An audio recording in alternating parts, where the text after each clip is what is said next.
Chinese youth unemployment is skyrocketing, but there's something even worse than being unemployed. It's actually having a job. Welcome to China Uncensored, I'm Chris Chappell. Don't forget to leave a honeypot emoji in the comments for the algorithm. If you don't, then I might have to find another job. And I certainly wouldn't want to do that in China. And not just because I'm pretty sure if I went to China, my job would be political prisoner. After all, job hunting is hell for young Chinese people these days. It's incredibly hard just to find a job. People are so desperate for jobs that getting a master's degree has become the new bachelor's degree. 30 is the new 20, because that's how old you are when you have enough education to actually enter the workforce. But you know what's just as bad as job hunting in China? Actually having a job. Thanks to China's notoriously long work hours, as well as widespread pay cuts, if you even get paid in the first place. At this point, protests over companies withholding wages are nearly a daily occurrence in China. But there's something else that makes having a job in China a nightmare. Non-compete agreements. Non-compete agreements are contracts saying that employees agree to not work for competitors or start a competing business for a certain period of time after resigning. Worldwide, non-compete agreements are signed by high-level executives with intimate info on how a business operates to help companies protect trade secrets, keep their clients, and maintain their competitive edge. But Chinese companies take things to the extreme by making even the lowest level employees sign them and ruthlessly going after violators. Because nothing would ruin your business faster than your former janitor making your rival's toilets smell lemony fresh. For example, take 32-year-old Lucy Liu. No, not that one. Back in April this year, this Lucy landed a job at a live streaming health advice channel. She agreed to immediately start work without signing any contracts, and once she got the contract 2 weeks later, she saw something that made her uneasy. It had a non-compete clause stating that she couldn't join any rival business for 2 years after the contract ended. That's pretty strange considering that this was a live streaming channel with just 3,000 subscribers that does online content creation for everybody to see. Despite her misgivings, she signed it because without a labor contract, she couldn't even claim her first 2 weeks of wages. But there was something else in the contract that she missed. If she left the company for any reason, even during her probation period, she would owe the company $417,000. That's 10 times her annual salary. Liu said, "That's when it hit me. It was a trap." The non-compete agreement wasn't just being used to protect company secrets, it was being used to dissuade her from quitting. Of course, she quit anyway, I would too. But here's where it got really bad. The terms of the contract were so vague that even taking a simple job like handing out leaflets on the street could be ruled as violating the non-compete clause. This kind of thing is all over the place in China, and it's particularly bad for people who are just getting started in their careers. Take Chen Mingming. None of these are real names, by the way. After graduating from university in 2018, Chen managed to work in one of China's top internet companies. But 2 years later, Chen found it very difficult to leave because of the wonderful benefits, competitive salary, and lifelong friends she made along the way. I'm just kidding. When she handed in her notice of resignation, she faced an unending pressure campaign from her superiors and human resources trying to convince her to stay while forbidding her from discussing HR issues with coworkers. The pressure got to the point where she couldn't sleep, her mind went completely blank, and one night she even broke into tears. Turns out in China, working for an internet company is as bad for your mental health as being on the internet. But she was still insistent on leaving, so after nearly 2 months, HR gave her an option. Sign a non-compete agreement. If she didn't cooperate, her company could harm her reputation throughout the industry and refuse to give her an end-of-employment certificate, which she would need to show to any future employer. And then there's 33-year-old Lin Qi, who decided to quit working in a Beijing-based internet company because of its work environment that was as toxic as, well, the internet.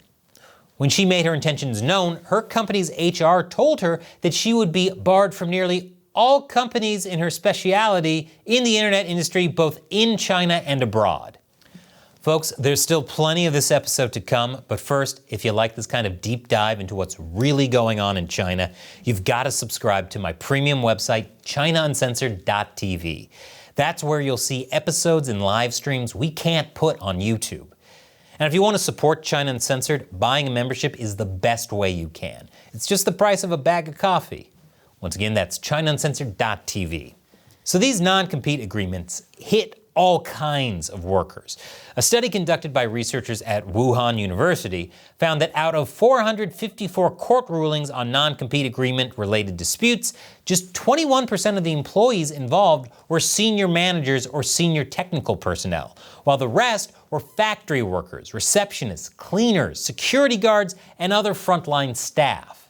Want to leave a job where you cut cucumbers? Pay $14,000. That's what cold dish chef Liu from Nanjing learned when he tried to leave. Ironic that in the cucumber industry he found himself in quite the pickle. It was a real raw dill.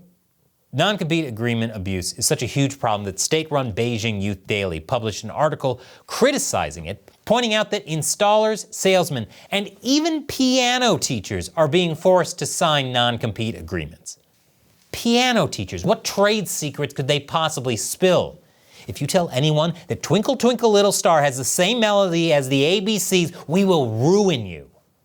The article cited an example of a man by the name of Chen Liang. He took a job delivering materials to factories for a company that sold industrial belts between April 2021 and November 2023. But in June 2024, Chen received a letter from his former company's legal counsel saying that he owed them the non-compete compensation of over $5,000 and nearly $30,000 in breach damages. Keep in mind that his monthly base salary was just barely over $417. You're probably thinking that the justice system wouldn't put up with this, but remember, this is China, which has about as much justice as KFC's Double Down Dog has vegetables. It doesn't matter why you want to leave your job either. The state-run China Youth Daily showcased this issue. They talked about a man named Zhang Yun, who wanted to leave his job to help his unemployed wife, sick elderly father, and his children after being away from his family for 4 years. Zhang initially refused to sign a non-compete agreement, but was warned that this would affect the rest of his quitting process, so he went through with it. When Zhang stopped receiving the payments that were part of his non-compete agreement, he thought he didn't need to worry about it.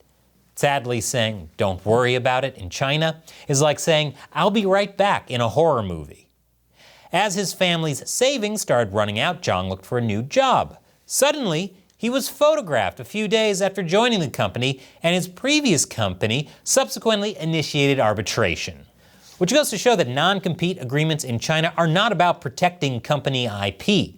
It's about punishing people for leaving, even if they're just entry-level workers and interns, for the unforgivable crime of caring for their family. Companies are so obsessed with keeping people trapped that they'll resort to some insane, over-the-top measures, even if it costs them to do so. In one case, a man who goes by the name Zero claims that after he resigned in 2019, strange packages addressed to him arrived at his new office, the idea being that he would sign the delivery receipt, which could be used against him in court. He also claims that his former employer used a barrage of pressure tactics, including hiring private investigators to tail him and take photos, tracking his car license plate, questioning of his friends and colleagues, and relentless anonymous calls. Even working remotely doesn't protect Chinese workers. In those cases, companies may resort to trickery, such as posing on the phone as recruiters or social security officials to coax people into revealing their new employment status.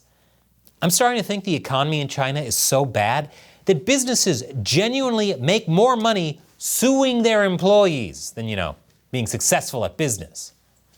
Companies are also keeping track of where employees go and how to see if they're working for rivals. This actually worked out for the meal delivery giant Meituan back in 2017. Meituan somehow managed to get data from travel booking app Ctrip to show in court that its rival, Ele.me, bought a flight ticket for one of its former employees, and it won the case because of it. Companies stalking former employees has become so common that China Youth Daily reports many detectives who previously conducted marriage and family investigations have switched to investigating non-compete clauses, a task significantly easier than obtaining concrete evidence of infidelity. This in turn has made Chinese workers absolutely paranoid. But on the bright side, it's making cheating a heck of a lot easier. Welcome to the golden age of adultery, China. They do desperately need more babies, after all. One guy even described how every day before he left the house, he would put on sunglasses, a face mask, and a wig. On his morning commute, he'd get off one stop early and mingle with the rush hour crowds as he left the station, before riding a rented bicycle to his new office. He'd then walk around the block for about 10 minutes, making sure that there were no suspicious people at the door of the building before entering. So in order to get a new job after signing one of these non-compete agreements, employees basically have to create a whole new identity. This includes getting new phone numbers, creating new social media accounts, and even falsifying names on their new company's internal communication software. They also avoid showing their faces during online meetings, avoid taking pictures with their coworkers, and avoid using food delivery during work. China's Supreme People's Court has recently cracked down on non-compete agreement abuse, which is important if China wants to make its people happy, but given how China under the CCP is a land where people frequently ignore the law, I highly doubt this will immediately fix China's ongoing problems, which will only further hurt their economy where jobs are harder and harder to come by, except the one waiting for me should I ever step foot there again. Because exposing the misery Chinese people go through is a very important part of my job, but I need your help. We need you to share this episode and support the work we do over at ChinaUncensored.tv. Just click this button. Once again, I'm Chris Chappell. See you next time.